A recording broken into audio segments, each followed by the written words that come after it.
कटक जिला महांगा ब्लॉक मौदा ग्राम स्थित श्री श्री अनंत गोपाल आश्रम छुआ बाबा मठरे 3 दिन व्यापी द्वितीय वार्षिक विश्व शांति महायज्ञ और बाल गोपाल विग्रह प्रतिष्ठा उत्सव अनुष्ठित हो जाइए। मठाधीश बाबा श्री श्री कमलाकांत दास महाराज छुआ बाबा तत्वावधान में रविवार कलश यात्रा अनुष्ठित होता। एथिरे 154 जन महिला जोगदे पाली पड़िया स्थित माँ तारिणी पीठ विरूपा नदी जल अभिषेक कर कलश शोभा यात्रा आनी यज्ञ मंडप स्थापन करथिले। पर यज्ञ दिवस पर सोमवार सूर्य पूजा, गो पूजा, देवादेवी पूजा, कलश पूजा, अग्निस्थापन, संध्या आरती अनुष्ठित होता। बुधवार यज्ञर पूर्णाहुति अनुष्ठित हो जाइए।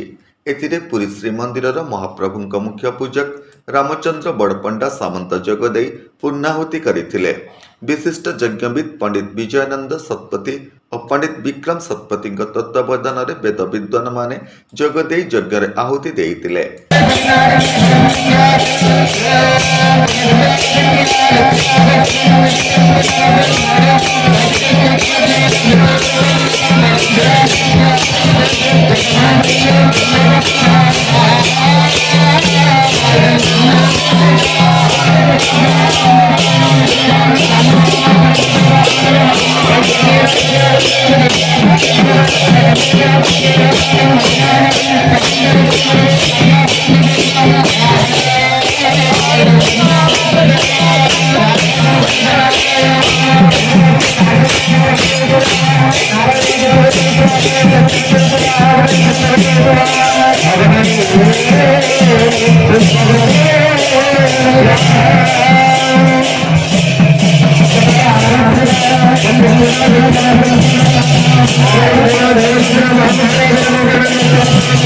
अवसर में बालगोपाल नूतन विग्रह मंदिर में स्थापन करा जाइथिला।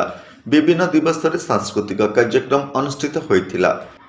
कलश शोभायात्रा दिन कंठशिल्पी श्रीकर पाड़ी, शांतनु मल्लिक और क्षीरोद चंद्र दास जोग देइथिला बेले विभिन्न दिवस में बाबाजी दिवाकर दास और कथावाचक शरणाबिंद ओझा जोगदे प्रवचन प्रदान करथिले। शेष दिन माँ तारिणी भजन संध्या पक्षर भजन कार्यक्रम अनुष्ठित होता। एथिरे विशिष्ट कंठशिल्पी मानसी पात्र और कुमार दिलीप जोगदे भक्ति गीत परिवेशन करथिले। एही अवसर में अनुष्ठित साधुसंत सम्मिलनी रे ध्यानकूद पीठर महंत बाबा अरक्षित दास, पंडित डॉक्टर गौतम महारणा, प्रफुल्ल कुमार मिश्र सह अन्य विभिन्न संप्रदाय और मतवादर बहु साधुसंत जोग देइतिले। नमस्कार, मु लिपिका आपण मानकु स्वागत करछि नुआ रूपरे होली टीवी ओडिया। होली टीवी ओडिया सहित जोड़िया पाए आपण माने लाइक करंतु, सब्सक्राइब करंतु, शेयर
सूचनायोग्य दीर्घ वर्षर मौदा ग्राम छुआ बाबा श्री श्री कमलाकांत दास महाराज आश्रम गढ़ी उठिला बेले गत वर्ष एठारे अनंत गोपाल एक विशाल मंदिर निर्माण करा जायछि।